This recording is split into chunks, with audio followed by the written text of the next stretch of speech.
ভূগোল বলে যে পুরো পৃথিবী সূর্যের চারিদিকে ঘোরে, কিন্তু সত্যিটা হলো পুরো পৃথিবী ঘোরে সাফল্যের পেছনে। আমার পেছনের দেয়ালটা দেখুন তো একবার। এই ইনস্টিটিউট প্রতিষ্ঠিত হবার পর থেকে এখন পর্যন্ত 50,000 শিক্ষার্থী পাশ করেছে, কিন্তু আপনারা দেখতে পাচ্ছেন মাত্র 7 জনের ছবি দেয়ালে টাঙানো রয়েছে, কারণ তারা সফলতা অর্জন করেছেন।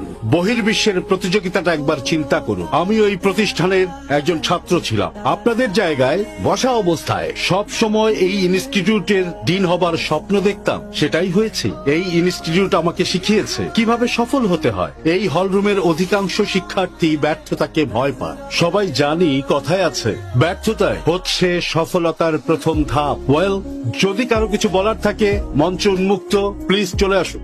Hi sir. হাই। আমি ঋষি। এইমাত্র আপনি বললেন না ব্যর্থতা হলো সফলতার প্রথম ধাপ। আমি এটা বিশ্বাস করি না। এই উক্তিটা হয়তো ফেসবুক বা হোয়াটসঅ্যাপের মেসেজ হিসেবে শুনতে মিষ্টিই লাগে। আপনার কথা মতো পৃথিবী সাকসেসের পেছনে ঘোরে। ওই একই পৃথিবী আপনি একটা ভুল করলেই আপনাকে নিশ্চিহ্ন করার জন্য আপনার পেছনে উঠে পড়ে লাগবে। বিজয়ী হওয়া ছাড়া আমাদের কোনো লক্ষ্য থাকা উচিত না। কিছু মনে না করলে স্যার আপনাকে একটা কথা বলি। আমার মতে আপনিও সাকসেসফুল না। সাকসেসের বাক্যে কখনো ফুল স্টপ বসে না, ওখানে শুধুমাত্র কমা থাকে। আপনি আপনার সাকসেসে ফুল স্টপ টেনেছেন স্যার, তাহলে কিভাবে আপনি সাকসেসফুল? আপনি বললেন কিভাবে সাকসেস হওয়া যায় সেটা এই ইনস্টিটিউট শেখায়। যদি তাই সত্যি হয় তাহলে এই দেয়ালে এত কম ছবি থাকতো না স্যার। প্রত্যেকের সফলতা অর্জনের নিজস্ব পথ আছে। সাকসেস শুধুমাত্র গন্তব্য নয়, সাকসেস হলো একটা যাত্রা। Thank you.